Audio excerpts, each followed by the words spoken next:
All right. We live here? All right. Nice. Sorry, guys. I'm going to test on the news. All right. Here we go. Check. I'm gonna let me do a tweet here. You talk while we Yeah, so we're in Vegas right now at the FFPC main event, and we're just finishing up watching the Eagles Falcons here, which is a bit of an underwhelming game, in all honesty. But I think we're going to maybe get what we're looking for here a little bit, because drafting on Saturday in the main event, we were hoping that we might get Zach Ertz or Jay Ajayi bumped up ahead of where we're drafting, which is going to be the 101, 212, 301. I think we might get Jay Ajayi 2 touchdowns tonight. We'll be looking at him, potentially before we pick 212. Maybe I'm being optimistic. Not feels like as I say it, I think I am, but 2 touchdowns, you never know.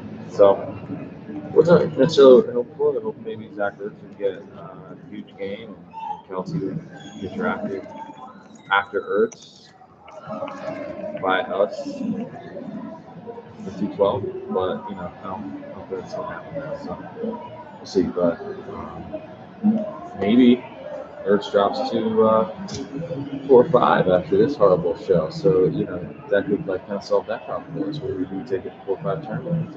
Yeah, I feel. I mean, Ajayi's having a huge game right now. 2 touchdowns. Yeah, 2 touchdowns. Yeah.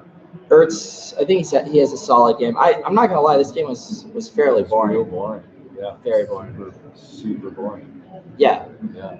But we've had a long day of preparing for our drafts at the pool. Yeah. I would say. The best way to prepare for a high stakes draft is to go to a pool and get buckets of beers. That's what I've always. Yeah, it was like we could either stay in our room and pour over spreadsheets, Right. or we could go to the pool. Pour beers all over ourselves. Pour beers all over. We played giant beer pong. Is that what the game would be called? Yeah, beer pong with life-sized cups. Yeah. I guess. Giant cups. Yeah. Giant cups. If you're in the chat, if you're watching, you can hear us. All right, let us know how are our levels. We can adjust them. We'll adjust Yep. our levels based on your feedback. We are we're live here from the FFPC. We know everyone's finishing up watching the game, but we had to get our tech stuff. Get David Dodds situated. coming on here in a second. David Dodds from FootballGuys. He's wearing And also from Just Legends. just legend status. Yeah. Wearing Antonio Brown jersey. Speaking of legends.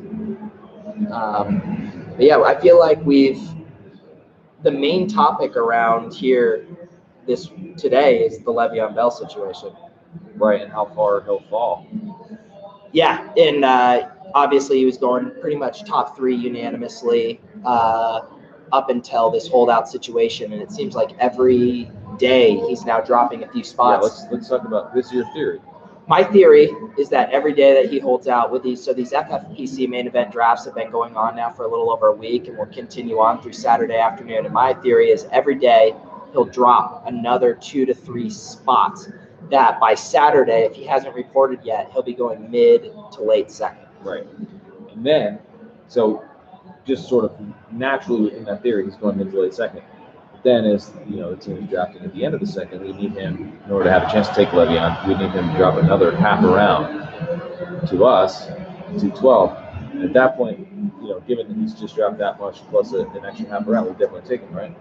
Well, that's the thing, Pat. You're way more on board with taking this risk. I have a very hard time pulling that.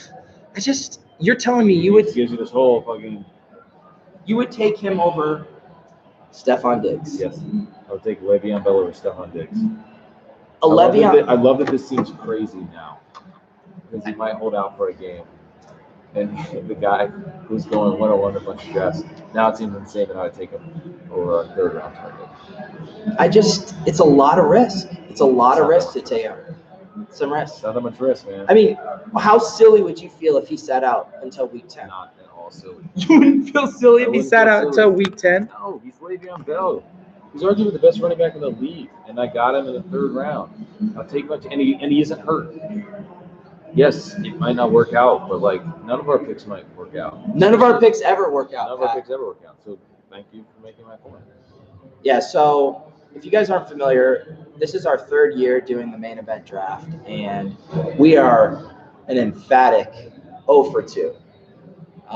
We have flamed out. We did have some nice rallies. I think our MO is we start out incredibly slow. We work the waiver wire. We fight miraculously to come back. But it still is not enough. It's too little, too late. Too little, too late. So what are we going to do to change that this year? Oh, let's draft a guy that might hold out for 10 minutes. That's what you're telling me. I'm telling you, we need more firepower. We don't have enough firepower. Yeah, okay, firepower for week 10. Well, the regular season in this format is 11 weeks, Matt. 1 week from Le'Veon Bell. I can't wait. 2 weeks. 2 weeks. Back in week 10, so 2 weeks of firepower, Becky. Sounds like you're very excited. Also, I love that Le'Veon Bell is definitely not reporting until week 10 now. He wasn't reporting. There was no worries that he was going to miss any games 3 weeks ago. And now, because he hasn't reported for week 1, he's missing 9 weeks. I mean, I love this is football at its best, right? It's like we don't know anything until we know everything. And then we just fucking act like we still know something. We don't know anything. He could report next week. He could report the week after. You got potentially the best running back in football on your team, paired with Todd Gurley, the other potentially best running back in football.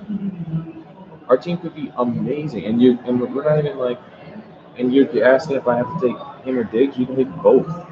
We have the 2-12, 3-1. We'll take Diggs and Bell right there. That's a second and third round pick right there. This is probably a good time to mention that we are in no state of mind to be live broadcasting right now. We're in the perfect state of mind. We're in the perfect state of mind. We've had a long day. And by long day, I mean relaxing by the pool. And I was so excited for football to be back. But I feel like this game was just kind of boring. Yeah, I agree. It was kind of boring. We've had a few listeners, viewers popping in and out. We're currently at We're 0 now. 100. Yeah, you're missing. You don't see the one and the 0. No, we got David Dodds coming on in a second. Oh, yeah, 0 and 100. We're at 100 viewers. Oh, I thought it was 0, so. Watch this game go into overtime. We're just sitting out here like a bunch of clowns. I mean, I think we're just proud of us for getting our setup working. Yeah. I feel like the webcam looks pretty good. It looks great. Yeah. It looks really nice. Peter, you sure we're at 100? Yeah, we got 100 viewers in here. Is that going to be lying? Yeah, if you're tuning in because you're a Mans fan, I'm telling you, Mans is nowhere to be found. All right? Mans doesn't even exist, bro. He doesn't exist. He's a legend. But yeah, we got David Dodds coming on in a second. Pick his brain about what he's doing in his high stakes drafts here. My co-host, Patrick Crane, is leaving me to grab a Guinness. Uh-oh, who do we got coming in here? What is he doing here? Oh, that might have been a tweet. Oh, man, this is such bad programming right now. What's going on, Pete? All right, let's talk about. So Pat and I, we're doing a podcast this year for RotoViz called the High Stakes Diaries, and one of the Is that what it's called? It's called the High Stakes Diaries. We used to be the High Stakes Virgins. Then we were the High Stakes Sophomores. High Stakes Amateurs. Yeah, but I think it sounds too. I think people want to hear from experts, right? They don't want to hear from idiots. So we are idiots. So, and I think they probably know that if they're watching us. Yeah, so instead, Which no one is. I wonder what's happening in this football game. It sounds like they do. Does sound like something good, yeah. All right, Pat. It's time. I want to hear your bold prediction. I want your bold prediction for this year. Uh-oh. Wow. Did you see that? What happened? Mark, give us an update. We just need to know what happened in the game. Will someone tell us what happened out What there? happened in the game? Same thing as last game they played. Same thing as the last game they played. Same That's shit. They got down there and scored. same shit, different day. Same shit. That's what we have. Man, that is a lot of information that gives us no better idea what's going on. We can tell you right now that lots of men in football jerseys are streaming out of the ballroom. We are here live from the Planet Hollywood in Las Vegas, from the Conference Room Center, the Planet Hollywood. Tonight, there was a few drafts this afternoon, and then we had the opening night party, which included a big screen showing of the Thursday night football game, which is pretty good tacos. Uh-oh, is this my dude Rhemy? Rhemy, we're live on YouTube to an adoring audience of hundreds of thousands of people. You want to hop on? Sure. Get that mic there. Get that mic. I'm going to scoot over here. This is going to become the guest chair where you are. What's up, dude? Not much, man. Trying to make it. Have you had a draft? Haven't had a draft yet. I like to wait till after the Thursday game is played. Okay, yeah. Get some value. So when you got a draft tomorrow? Yeah, got an auction tomorrow, and obviously I'm drafting with you guys Saturday. Wait, you're in our draft? Yeah. What's your team name?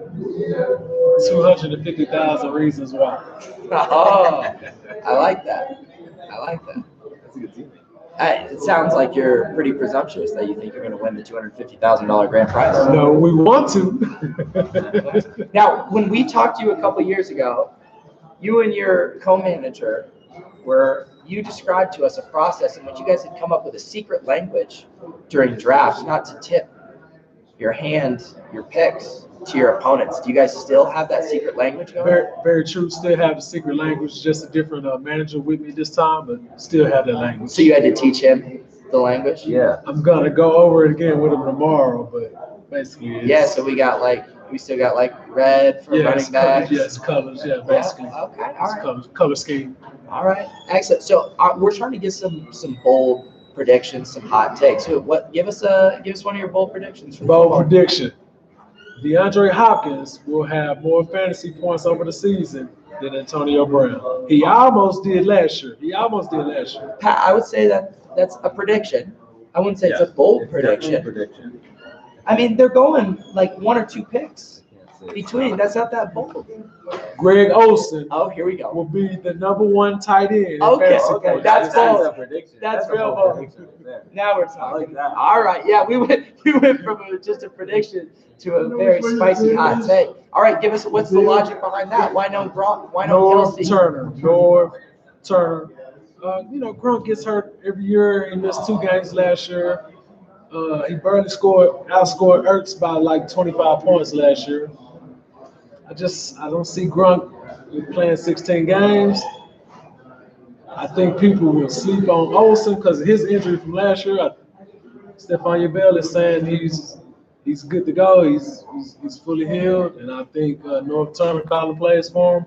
Another 1,000-yard season for Greg Olsen.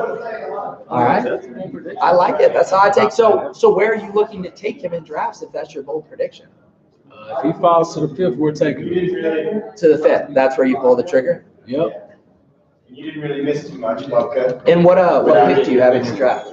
We're 11th. 11. So what's your ideal pick?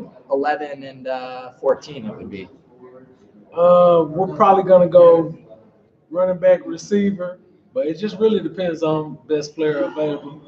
We're not taking a tight end that early, I can tell you. No Gronk? We're not. No. Yeah, because it sounds like you think Greg Olsen's outscoring it. Yeah, exactly. That's one of the most interesting things about the FFPC to me is where do you take tight end? Yeah. So you've been doing this a number of years now. Like, what have you learned about when to take tight ends, when not to take tight ends? I know that's something we're still trying to figure out. I've learned not to reach. Don't be scared of the run. And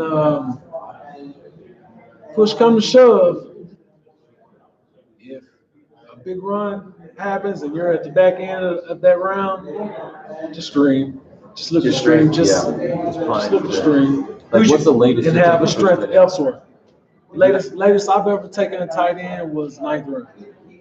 Oh, so all right, that's still pretty early, right? Yeah. Yeah, you won't wait that long. Yeah, I won't wait We're that thinking we long. might go play Jarwin in the 20th. Hey, there you go. I got a coworker that took Rico Gathers in the last round. There you go. So, who's it going to be, Rico or Blake Jarwin? I think it's going to be a mixture of Jarwin early, Rico late.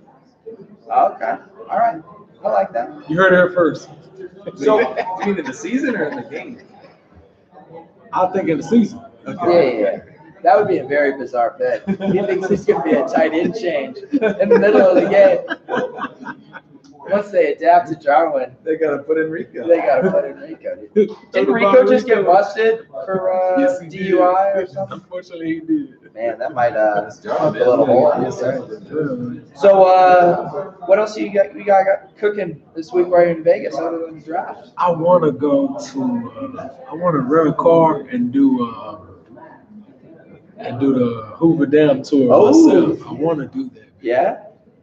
I have to find a beautiful woman to go with me. Oh, so yeah, if anyone's out there looking to do a little day trip to the Hoover Dam, your boy Rhemy right here. Yeah, just Look into the camera and give all the ladies out there a sales pitch on this day trip date. I'm telling you, this is gonna be the best date you ever had, because we're gonna go early in the morning, like right when the sun is coming up. You know what I mean? And that's the best view. It's gonna be so scenic. Then I got a little surprise after that. A coworker told me about this spot. I'm not gonna tell you the name of the spot, but you're gonna wanna come with me to this. I know you guys are going to the dam, but it sounds like the floodgates are opening up. All right, that's what I'm hearing. Goodness. Wow, that was persuasive. Yeah. I mean, I kind of want to go with you tomorrow. Jeez, a secret spot. What are we talking about? We do have a draft. We do have a draft. We have a draft. So, but I think I was out here in July, and we're in the middle of gambling and degeneracy, and took a little trip out to Red Rock Canyon for a little hike. Okay. You kind of clear your head, center yourself, relax yourself before your draft. So I think the Hoover Dam can serve in a similar way for you. Okay. Yeah. Have you done it? I haven't done the Hoover Dam. I don't know any secret spots. What's the secret spot? What are we talking about? Later. Okay, all right. So sorry, guys. This isn't for you. All right, this is secret information. If he puts this out here, it's going to be all over TripAdvisor. Yep. See what I'm saying? Yeah, we can't have that. Excellent. All right. What are your favorite late round picks right now? People are liking Tyrell Williams. Yeah. It's gonna be one. You might even draft both, either Mike Williams or Tyrell Williams. I think that's great value. All the fantasy experts like Chris Godwin, Tampa Bay.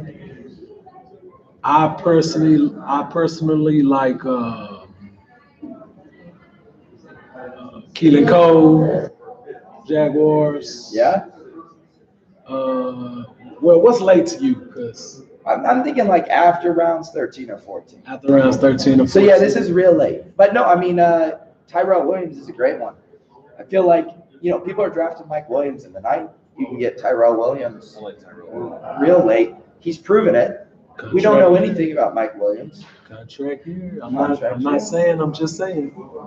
Although the interesting thing there is everyone, I think, was kind of hoping that there'd be some red zone targets available with Gates gone. And then, of course, what does he do?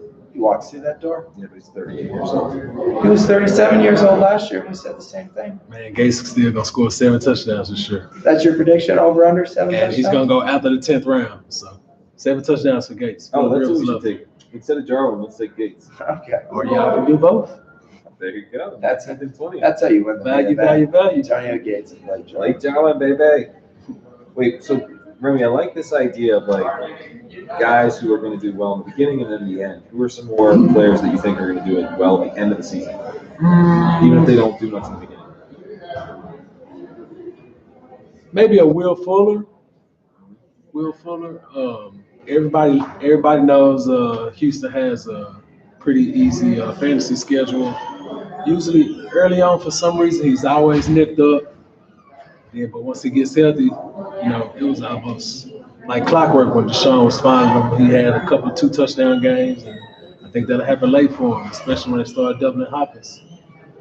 Awesome. Who else? Me and a coworker was talking about this the other day. But everybody knows this one, Aaron Jones.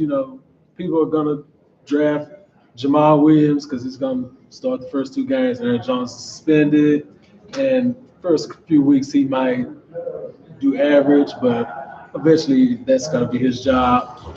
It's gonna be Aaron Jones. I think Aaron Jones could get 800 yards this year. All right, I like that. You've given us some nice predictions. We heard about your day tomorrow, going to Hoover Dam. I think it sounds like a lovely time. Rhemy Rodes, thank you for coming on and joining us. Appreciate it. All right, we're going to bring up our next guest here. We got David Dodds from the Football Guys here, rocking the Antonio Brown jersey.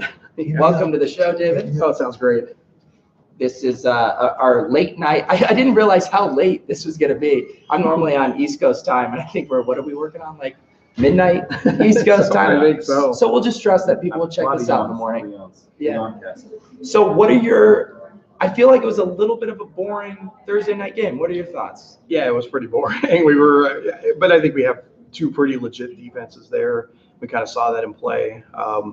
So yeah, it wasn't much fun until really the second half, or real late in the second half, and then it was kind of exciting, but kind of boring. You're so used to seeing those 7 touchdowns from Peyton Manning and some of those other Thursday night games in the recent past. I know Kareem Hunt last year spoiled us, blew up. Absolutely. The Thursday night game last year. And that's so Pat says, Kareem Hunt goes 101. What are the ADP shifts we think we might see based off of tonight's performances? Yeah, so I don't think you're going to see a lot of movement up. But obviously Julio Jones, he probably slides now into the first round. He was going mid to late second round. He might move into the first round. Obviously Jay Ajayi holds his spot, or maybe he even moves into the third round. But I think most movement you're probably going to see is down. I mean, you're going to see like guys like Matt Ryan slide way down, and but virtually everything. I mean, even somebody like Jay Ajayi who may move up, you've also got just a situation where literally we saw quite a bit of Sproles, wasn't all that effective, but we saw some Clement. So it looks like they're going to use a pretty stable running back by committee there. Nelson Aguilar probably moves up. He looked good.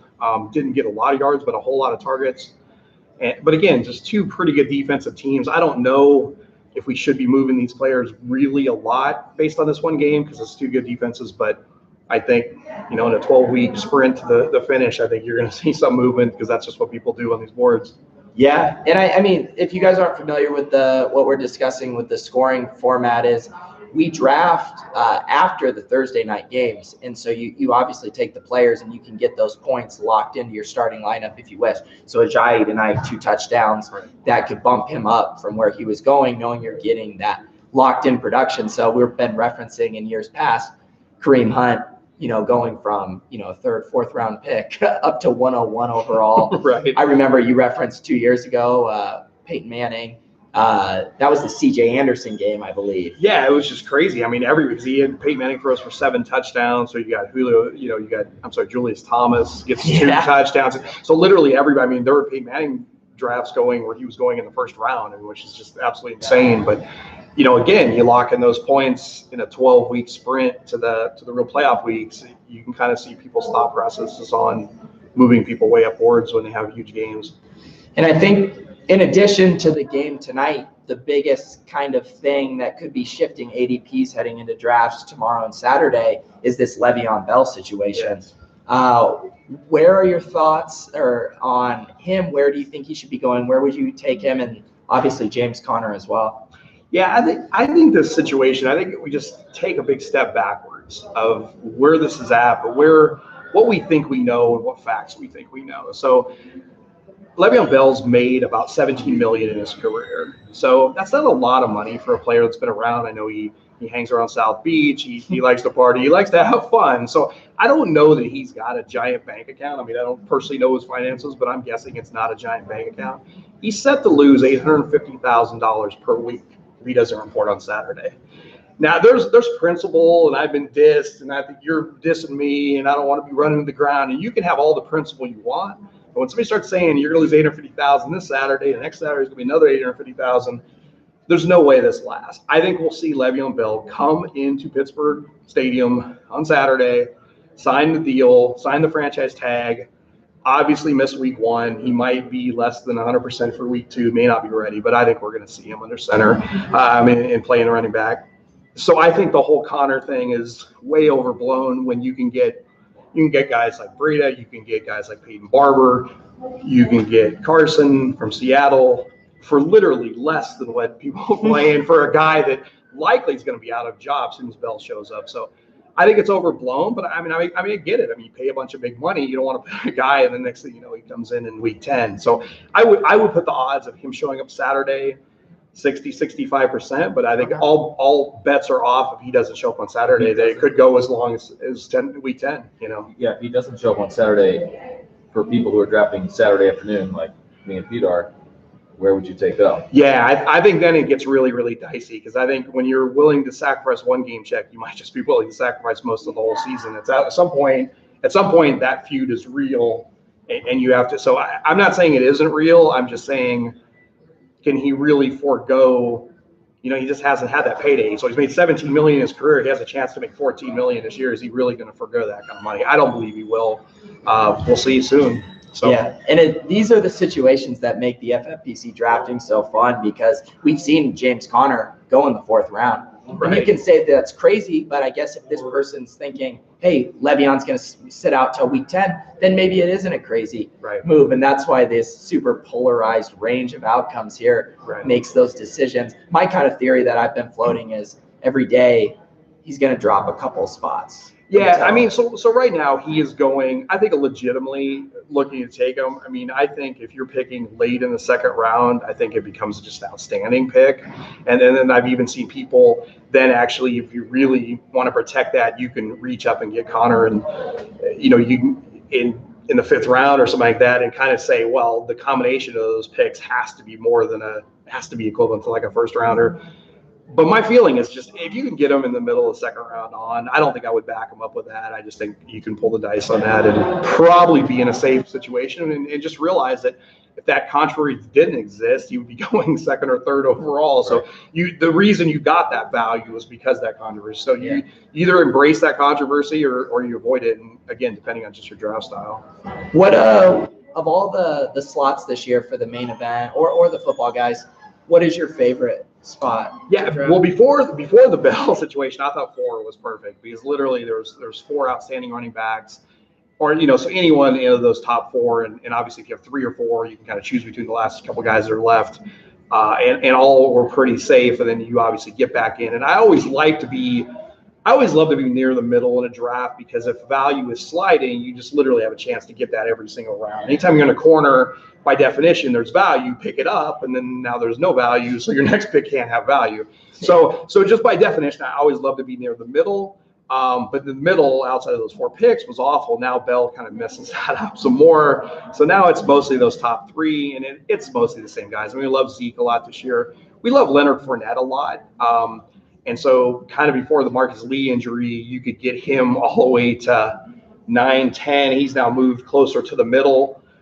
So I think as long as I can get Fournette in the 1st round, I'm generally happy with my draft slot. And then after that, I think it just gets dicey where all of a sudden and I like Gronk in the 1st round too, which is late.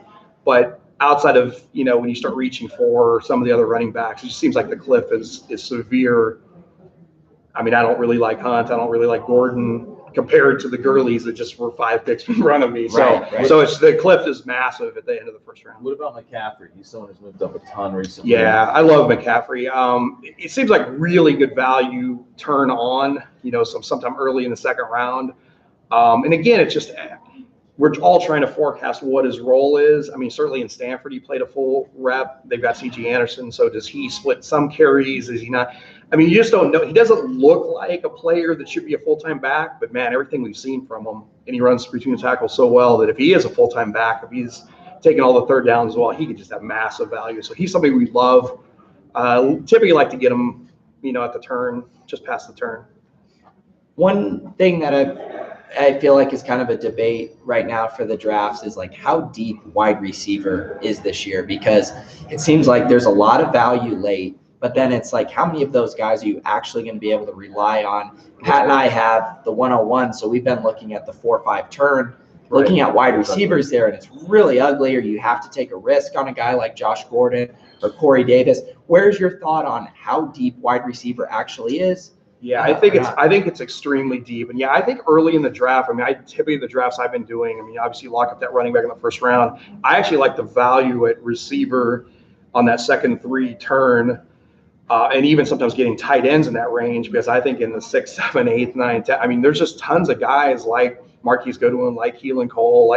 These are guys that have definitive giant roles in their offenses that are just heavily being underlooked, I guess. And so I think it's a situation where so many teams now run 3 wide that you can just kind of carve out pretty easy situations where these guys have pretty big roles. I mean, dude, Edelman, because he's going to miss those 4 games, you can get him in the 5th or 6th round. So there's guys that you can slide in there that are going to have pretty pronounced roles once they serve their suspension. So again, I don't really advise going super, like I've seen some drafts or like 5 receivers. I just think it's crazy. I mean, I look and go, okay, and then the guy that drafts Danny Amendola and the guy that drafts Keelan Cole, and he's got all these guys are all going to get spot starts and kind of make this work with a whole lot better team at tight end and running back. So I just, you can wait a quarterback. I think you need to get one of the studs at receiver.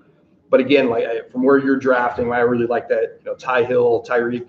I don't know if I said that. Yeah, Tyreek Hill and Ty Hilton. I mean, those are 2 guys that are like big speed merchants that you can get that kind of production. But even like guys like Brandon Cooks are sliding. Right. And so there's a lot of big time players that I feel like you can get in offenses, even way past the 4th round. I mean, you can get them super late.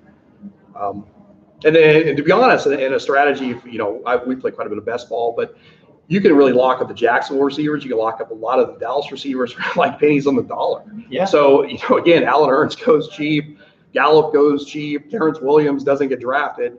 And that's literally their whole receiving core. One of those guys is going to play, right? Yeah. So you could literally have all those guys kind of see how that develops, cut the other 2 for really pennies on the dollar and have Dallas cheap, and same thing with Jacksonville receivers right now as well. So. Yeah. All right, we got Corey Bender in the chat. He's asking about the buy-in in the structure, and of course, there's a few different contests here. Maybe you could speak to the Football Guys Championship and let these guys know what that's all about. Yeah, it's clearly sold out now. So if you were looking to buy, it's out. But it's a $350 entry, and I want to say it's a $2.1 million prize pool. I think league prizes are $2,300 you win your league, and then there's a whole bunch of money you compete for at the end, including a $250,000 grand prize. We had 7,800 teams. We sold out, and pretty exciting. That's the biggest event we've had to date on this, and I don't know, hopefully make it a little bit bigger. Yeah, Pat, do you want to tell them about what the main event is, what we're participating in that structure? Yeah, so we're doing the FFPC main event. So we're drafting the 12-team league on Saturday, but then if we win our league or if we qualify for the playoffs without winning our league, which you can also do, then you get a chance to play in the, what do we call it, the mega playoffs? The bonus round. Yeah, I don't know, that's where all the real money's at. So, yeah. So then there's the $250,000 grand prize for that one, which everyone's, of course, gunning for. And then the FFPC has a lot of other different things. Right now, actually going on is one of my favorite drafts they have. It's called the Bare Knuckle Draft. And most of these drafts here, or all of them other than this one, you could have your cheat sheet, cross off the names off your list, have your computer, what have you. But at this Bare Knuckle Draft, they have to do it all off the top of their head. And it's go to the bathroom. Go to the, what is it, 28 rounds? It's 28 rounds because it's best ball. That's just absolutely crazy. I mean, there's no pin, no computer, no nothing in front of you. And then I remember the very first year it debuted, Emil Cadillac, who runs a couple of the fantasy magazines, he actually did a blindfolded. So just to talk it one step further. So the one thing that you do have is that if you obviously don't do a blindfold, you can see the stickers as they get put on the board. So you can kind of get a feel to go back through those names. So the fact that somebody could even do a blindfold is just ridiculous. And he actually had a super competitive team that year. It was pretty funny. Yeah, and this is like, this goes beyond, I mean, most of us, I would say, no, we know that the top 4 or 5 wide receivers, running back. This is going so deep. You need to know the kickers on every team. You need to know the fullbacks that catch passes. Right. You need to know the wide receiver sixes. Right. I mean, these are the real sick puppies. Right. Yeah. Have you ever done the I haven't. We actually it was funny because when we actually came up with it, I want to say, I think Dave and Alex actually named it, but I mean, I suggested we actually do this. Like, this would just be super fun to watch and do. And so we sponsored it the first couple of years they came out. But yeah, it's amazing to watch people. And what's also amazing with it, people thinking, oh, well, they knew their draft position. So they tell them the draft position literally 30 seconds before the draft. So, and the other thing too is, I didn't realize that. No, so they do not know their draft position, and they also do not give them the full, like, FFPC is like a minute and a half. I believe they get like at most a minute. It might be 45 seconds for a pick. So not only is it rapid fire, and literally most of the time you'll go 10 to 12 rounds before anybody even repeats a player. It's like, what? I mean, how is that even possible? It's like my normal draft has like 5 different people messing that up, right? Can't keep the damn things scratched off their sheet right. So, yeah, it's really a marvel. But a lot of those guys, again, I mean, some of those people have done hundreds of drafts. They just kind of have a rhythm on guys they like in the 5th round, 6th round, 7th round. They just kind of go through that process, make sure none of the names haven't slid, but then take their guy, you know, and it's pretty amazing. Yeah, and so just to round out your question, Corey, so we have the Football Guys Championship, we got the main event, then they have some of these niche drafts like bare knuckle, they have auction drafts here. So yeah, they have a wide variety of drafts. If you're looking to get action down on a high stakes fantasy football draft, you can get it in any variety here, that's for sure. Who have you found yourself taking a lot in drafts? Like who do you have the most exposure to now that we're pretty late into draft season? Yeah, I mean, at quarterback, I wait forever. So, I mean, clearly I get none of the good guys, but I love Alex Smith. I mean, he inherits a Washington offense where Kirk Cousins was like the 5th quarterback last year. And honestly, I don't know. It was just how they play. I think Alex Smith can play that same kind of, he plays more of a dink-dunk style of game. I think he'll be fine in that offense. So again, because of that, I also love Jamison Crowder, who's like almost a perfect match for him.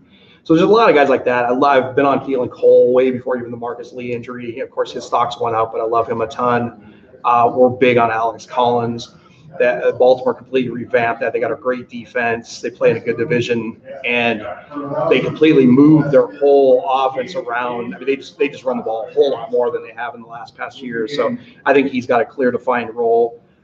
So yeah, I don't know. There's probably guys like virtually every round. I'm starting to really like Rex Burkhead, who's a guy you can usually get in the 5th round. I don't know. Yeah. There's a whole bunch of David Njoku for Cleveland. I actually love the whole Cleveland offense. I mean, I think that whole offense is being just underbought right now. I think Tyrod Taylor is going to have a fine season. Hey, props on getting the new pronunciation. I know, Tyrod. Yeah, we're making an effort on that. So, but yeah. So I think Taylor and I think even like Carlos Hyde is going in the 5th round. I mean, I think that Cleveland offense is absolutely going to stun people. And how well they can move the ball. I mean, it's completely retooled. It's not that whole team just doesn't look anything like what it did. And so again, does Josh Gordon come and play? And if he's out there, they're going to stretch teams immensely in a weak division. So we're excited about that. I mean, I'm excited to see Andrew Luck play again. So I don't know. There's a lot of. It just seems like there's value literally every round. Right. And then I even it's funny. Like I'll name a guy that everybody hates just because it's kind of fun, but. You got a guy like Tyler Eifert, and I don't know if he's going to play. I don't know if he gets hurt in 10 minutes like everybody expects him to do. But what I will say about Tyler Eifert, and this is where sometimes it's important to really analyze contract structures and what people actually signed in the offseason. So he basically said there were other teams that were willing to pay him decent money. He said, I want to play for Cincinnati. And they really restructured a deal where he only really receives any money if he stays on the field. Right. So he makes about $8 million if he can stay on the field, and he makes literally peanuts, like probably less than $1 million if he can't stay on the field. So here's again a guy who we've all seen when he was healthy, what his production looked like. And all the reports are coming out that he's healthy. Jordan Reed's another guy that's coming in, probably the healthiest we've seen in a long time. Now, again, these guys have a history of not being healthy, so I understand the pessimism, but again, you could pick up Tyler Eifert in the 12th round and 13th round. I mean, you'll know after week 2 or 3, right? So my feeling is in the 12th or 13th round situation, why not? Why not pick a player like that? Could end up being a gold mine. And if he isn't, you cut him and you move on. And the reality is, what's also nice about Tyler Eifert is you literally can also get Tyler Kroft at the very end of the draft. So you really just lock it to Cincinnati. So in a tight end premium league, here are 2 darts that you pay nothing for. And I guarantee the production of those 2 guys, since they're both value plays, will heavily exceed what you paid for them. So it's stuff like that I think makes the FFPC so fun, because you can target tight ends, you can do some things. I mean, you see some drafts start with drafting tight end 3 times, and people go, "That's insane." It's like, well, it's dual flex. You can play all 3 times. I mean, it's not. You literally can craft a team virtually any way you want. That's what makes some of these formats really fun. Yeah, and you mentioned the Josh Gordon situation, which I think is another one of those where you see the range of where people are willing to take him, right? Based on what you expect. I think Hugh Jackson came out and said he was going to be on a pitch count, but would play week 1. How bullish or bearish are you on Josh Gordon, and how long do you think it'll take for him to round into form. Yeah, again, so many of these things, like I feel like you have to sometimes read the news and you have to kind of read, as Donald Trump says, the fake news, I guess, but you have to somewhat kind of diagnose like what is really happening. Like when Josh Gordon, the story breaks that he's, maybe he's got a flare up and he's leaving. I think that literally was fake news. I think Josh Gordon, who really dedicated himself to rehab, put in literally what was like 3/4 of a year. I mean, that's not, when you put 3/4 of a year into rehab, you're kind of committed to rehab. That's not trying to check a box to get back in the NFL. Right. That's saying I think I really care. I think the reality was Hard Knocks comes and they're sitting there with their microphone, and I think he just really felt uncomfortable. Like, here, I'm really trying to be in a peaceful place and get to a right place to play football, if I can get to that place. And I think it was just super uncomfortable. So I think he left. But I mean, you see how ripped that guy is right now. Yeah. And we know absolutely he can play football. But all of us have to see it on the field. But I mean, yeah, he's going in the 4th, 5th round. And I think, honestly, from a talent standpoint, I mean, he could be a top 3, 4 receiver, right? I mean, so I think it's a situation, I think, in 5th round. Yeah, I mean, is he going to completely go, bust and this? I mean, all those are possibilities. But yeah, I'm betting on him because I think, one, he's a great player, a great emerging talent. And 2, I think he really cares. So I think it's one of those things where I think the coach, everybody's all deflected off Josh Gordon because they don't want to make him the storyline. They don't want the interview. So yeah, he won't start. He won't see the first 3 things. But if anybody's betting that Landry's going to be the better option in Cleveland than Josh Gordon, I don't think you're watching football. Yeah. All right. Well, that makes me feel good because I've been very pro Gordon and not I'm pro Gordon. Yeah, I'm pro Gordon and pretty much off. And the other guy I really love is Njoku. I just think he is a rising star at tight end. Yeah, and he certainly proved it in the preseason. Did. We've been having lots of discussions about how to approach tight end. For our pick, we're not going to. Where would you take Njoku? Yeah, Njoku. He's sliding all over the place. I mean, he goes. What's he go around tight end 10, 9, 10? Yeah, he'll go. I've seen him from like round 6 to round 9, basically. Correct. Yeah, I kind of like start ticking off the tight ends. I mean, I'd like. It's kind of funny. I mean, obviously, we're kind of passing on Kelsey. He's going too early for us. We like Gronk early, passing on Kelsey. I like Graham probably earlier than most. And then I start avoiding him for a while. And then when a few get ticked off, it's like I start trying to get in and get Njoku. So he's somebody I really think is just going to have an outstanding year. He's going to have a huge piece of that offense. The other thing you got to ask yourself, Seth, the ball, who they almost cut. I mean, they literally just don't have another option at tight end. So again, when you start looking at some of these teams, sometimes you got to ask yourself those kind of questions, like, well, what kind of depth do they have? And that's why even the Connor thing with Bell, well, Bell's not going to not show up the whole year, guys. I mean, you're not crazy, right? He's at some point showing up. And they also drafted Jalen Samuels, who's actually quite a good player, who's actually a little nicked up right now.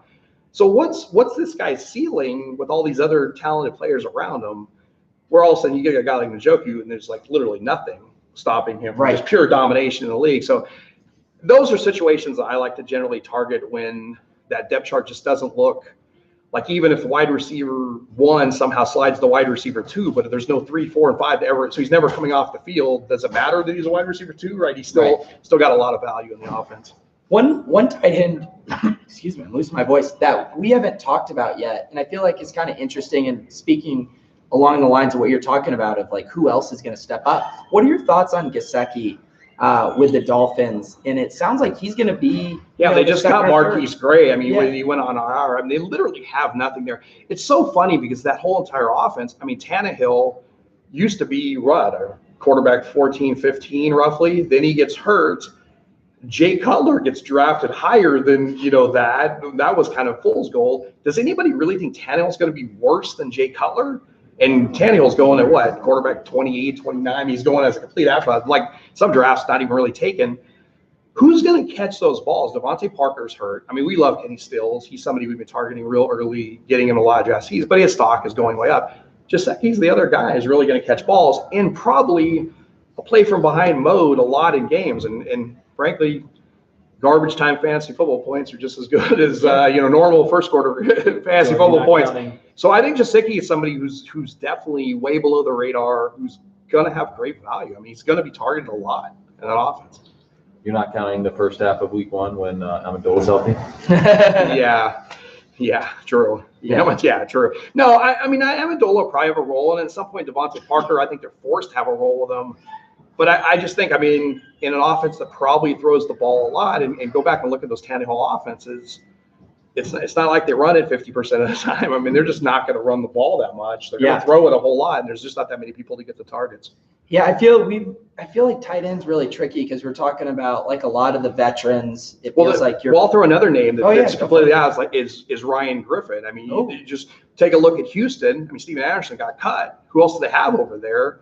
Now, again, they got like Jordan Akins. I know they drafted, but I mean, really, and that's the whole thing with. I mean, I've got a bias. It's probably a horrible bias to have, but it's rookie tight ends. I just don't believe that's in a great bias to have. Yeah, because honestly, they come in. The difference between college football and pro football, the people that really watch, is the pro football tight ends weigh like 35 pounds to 45 pounds. I mean, they're just so much bigger. They spend so much more time in the weight room, and literally, just college tight ends just can't block well enough against edge rushers. They just don't play. They'll kind of put some gadget plays in, and they just generally get frustrated when they get pancake blocked. And they literally just like keep working the gym. And by year 2 and 3, you see those players develop. So again, if Jordan Akins doesn't have a big role, I don't think he will.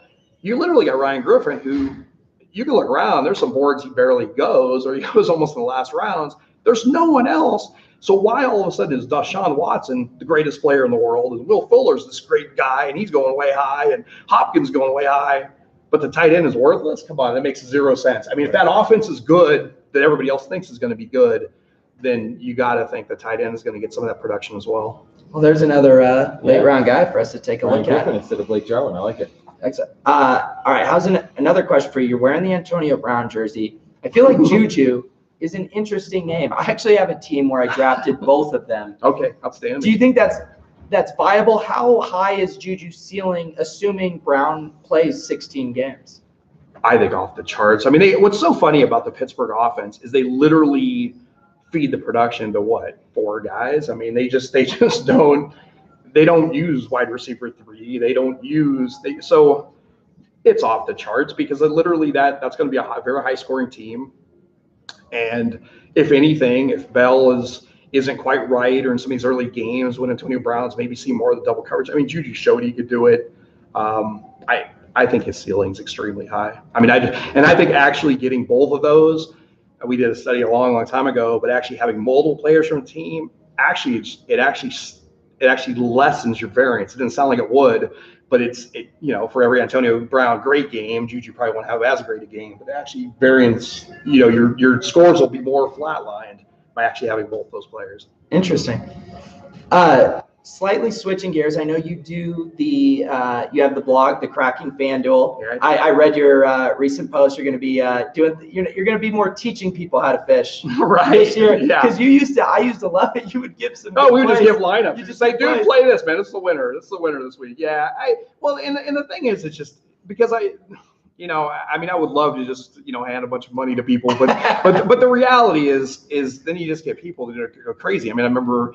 One time when I was blogging, one guy literally was playing, and I was playing probably 10,000 a week, and he had maybe 4 to 5 times playing my same lineups in contests just because I said it. And it's like, I don't feel comfortable that you're betting 50,000 a week on my lineups.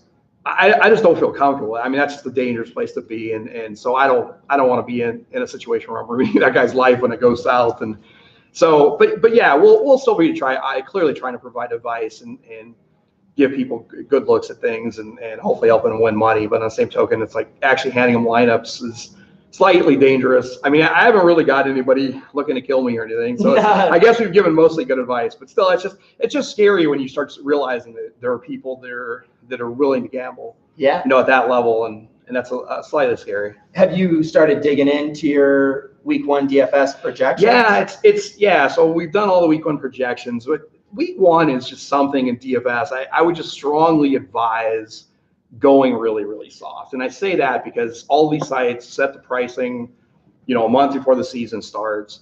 So all of a sudden, guys like Keelan Cole are heavily marked wrong. Connor is going to start week 1 is wrong. Rex Burkhead has a bigger role in week 1 is wrong. So there's all these value guys that are wrong.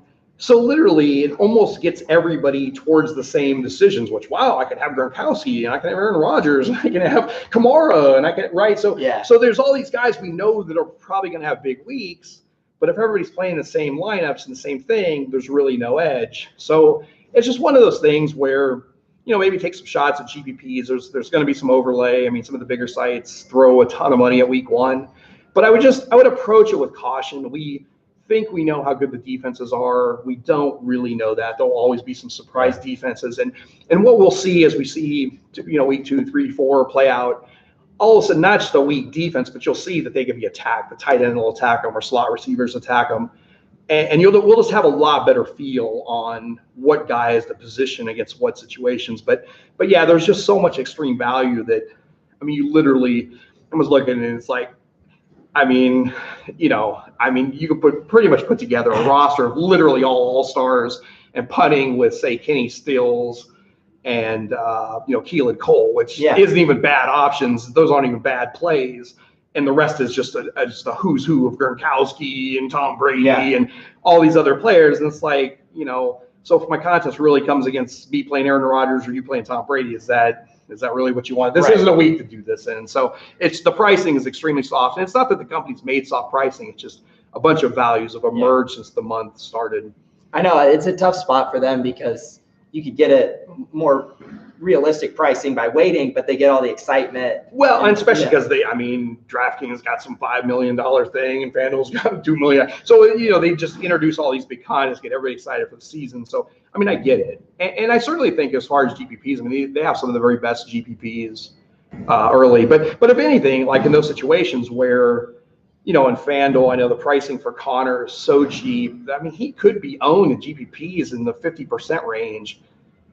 I'm fading that. Yeah. I'm just fading that. It's not that he isn't of value. It's just that, I'll bet that, some of the time he's going to be wrong. And when he's wrong, I just want to make sure I'm in that field that capitalizes if I'm wrong. Because if everybody floats to the top with Connor and saving all their cap, then I'm going against an all-star team. I would rather somehow spend it differently, and hopefully that they're wrong. So, yeah. Well, I know it's getting late here. We'll wrap things up. Who's a guy, say, late in these drafts that you don't want to walk away from the draft without getting?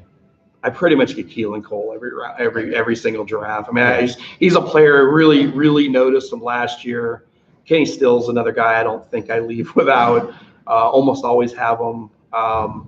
What kind of target share or role are you kind of projecting for Kenny Stills? He's obviously had the splash plays in the past, but you think he can get him more consistent? Yeah, I just think Devontae Parker's not right, and I think they tried to feature him, tried to do that, but literally from really the last half of last year, you just saw Kenny Stills have a much more command of what they were really trying to do on offense, and that was even with Jay Cutler throwing the ball. So I think it's just a situation where I'm just not believing in Devontae Parker, and I just look down that depth chart. How long does Danny Amendola stay healthy? I don't buy into that. It's just really a situation that really almost not necessarily all based on talent, but just I think the opportunity is just off the charts. And again, I think everybody just heavily wrong on that Miami offense. I think it's going to be bigger. Oh, another player I'll mention because I think a lot of people are making a huge mistake on him is Cincinnati. One of the things that people don't look at enough of, I think, is Vegas and what Vegas is predicting for how many wins a team will have. So the Cincinnati Bengals predicted to win about 6 games. Joe Mixon right now is going in the second round, sometimes in the third round. I think it's one of the biggest mistakes on the draft board. And I say that because a team that wins 6 games isn't going to be running out the clock. They're going to be playing from behind. And they've got literally probably the best third down back in the league, or one of them, and Giovanni Bernard. Giovanni Bernard is literally being gifted to people in the 8th, 9th, 10th rounds, and it's ridiculous because if they're really what I think happens, and the Cincinnati Bengals team is awful and they're playing from behind, you're going to see all this garbage time production. With Bernard, you're going to get a back probably a bit.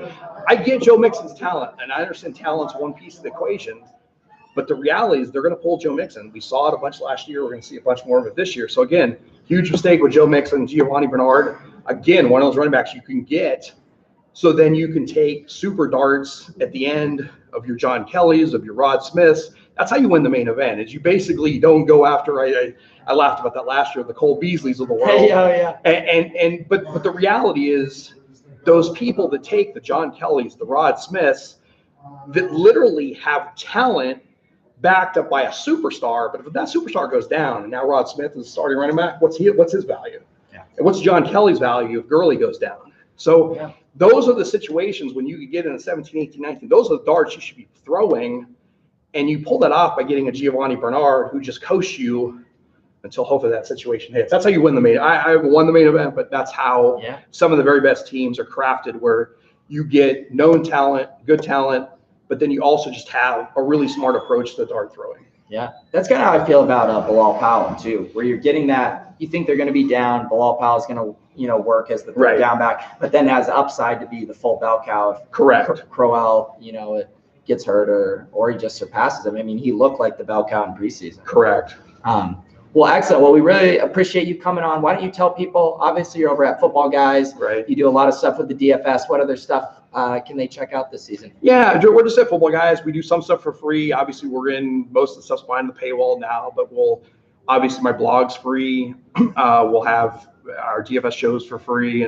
And we obviously, you can sign up for a free newsletter. We send that out every single day. It'll break down the biggest NFL stories and kind of what they mean for the fantasy. And so, but we're around. We're on Twitter and hang around and sometimes be on these podcasts as well. And so, I mean, just, for the most part, just enjoy fantasy football. There's a ton of good free resources. We get that as well. But certainly if you want to step up your game, we've got some like 65 writers for us that will hopefully help you win your game too. So, and if you're looking to squeeze in one more podcast before the season starts, you were on the couch with Sigmund Blund a couple of weeks ago. That was a good kind of primer for looking at the season. So, like I mentioned, his Cracking FanDuel blog, that's been a favorite of mine for a long time.